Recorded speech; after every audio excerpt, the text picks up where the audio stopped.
নমস্কার বন্ধুরা, রিঙ্কু কিচেনে আপনাদেরকে স্বাগত জানাই। চলে এসেছি আজ আমি নতুন একটা রেসিপি নিয়ে। আজকে রেসিপি হচ্ছে দই কাতলা। আজ আমি খুব সহজ আর সিম্পল ভাবে অসাধারণ স্বাদে দই কাতলা বানিয়ে দেখাবো। তবে এভাবে দই কাতলা বানিয়ে গরম ভাতের সাথে সার্ভ করতে পারেন। খেতে কিন্তু এর টেস্ট অসাধারণ হয়। তার জন্য আপনাদের কাছে পুরো ভিডিও দেখার অনুরোধ রইল। দই কাতলা বানানোর জন্য প্রথমে আমি 4 পিস কাতলা মাছ নিয়ে নিয়েছি। এবার এই মাছগুলোর উপরে সামান্য পরিমাণে লবণ আর সামান্য হলুদ গুঁড়ো দিয়ে মাছগুলো মাখিয়ে নিব।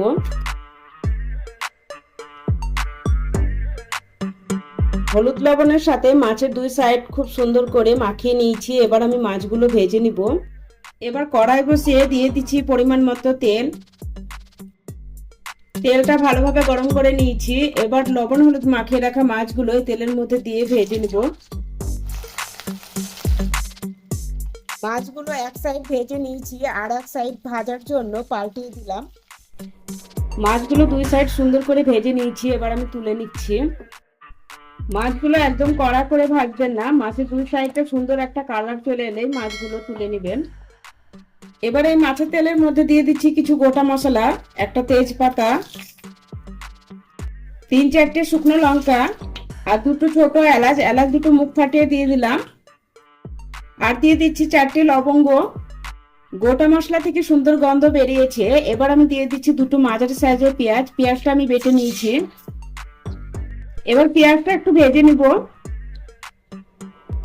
এই সময় দিয়ে দিচ্ছি 2 চামচ মতো আদা রসুন বাটা। আমি আদা রসুনটা একসাথে বেটে রেখেছিলাম, দিয়ে দিলাম।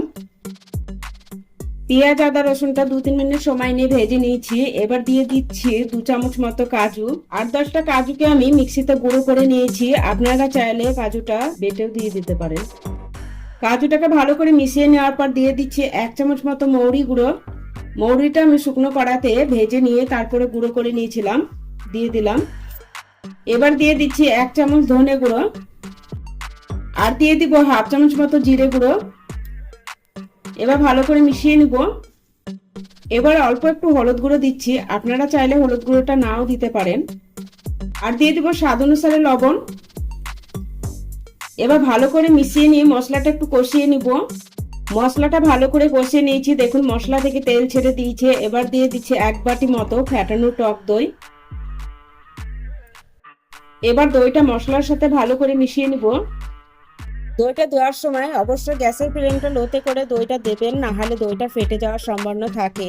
মশলার সাথে দইটা আমি ভালো করে মিশিয়ে নিয়েছি। দইয়ের সাথে মশলাটা মিশিয়ে নেওয়ার পর 1-2 মিনিট সময় নিয়ে মশলাটা আবারও কষিয়ে নিয়েছিলাম। দেখুন খুব সুন্দরভাবে তেল ছেড়ে দিয়েছে। যেহেতু টক দই ব্যবহার করেছি তাই অল্প একটু চিনি দিয়ে দিলাম। চিনিটা মশলার সাথে ভালো করে মিশিয়ে নিব। চিনিটা ভালো করে মিশিয়ে নেওয়ার পর দিয়ে দিচ্ছি পরিমাণ মতো জল। এভাবে যদি দই কাতলা না বানিয়ে থাকেন তাহলে একবার হলেও দই কাতলা রেসিপিটা এভাবে বানিয়ে নেবেন। গরম ভাতের সাথে খেতে এর টেস্ট অসাধারণ লাগে। গ্রেভি ফুটতে শুরু করে দিয়েছে। এবার আমি ভেজে রাখা মাছগুলো একে একে দিয়ে দিলাম। গ্রেভির সাথে মাছগুলো ভালো করে মিশিয়ে নেওয়ার পর ঢাকনা দিয়ে 5 থেকে 6 মিনিট লো ফ্লেমে রান্না করে নিব। 5-6 মিনিট রান্না করে নেওয়ার পর এবার উপর দিয়ে দিয়ে দিব 3-4টে চেরা কাঁচা লঙ্কা আর কুচনো ধনেপাতা দিয়ে মিশিয়ে নিলেই তৈরি হয়ে গেল আমাদের দই কাতলা রেসিপি। এবার আমি এই দই কাতলাটা সার্ভ করে দিব। আর আমার এই রেসিপিটা ভালো লাগলে লাইক শেয়ার সাবস্ক্রাইব করে পাশে থাকার অনুরোধ রইল।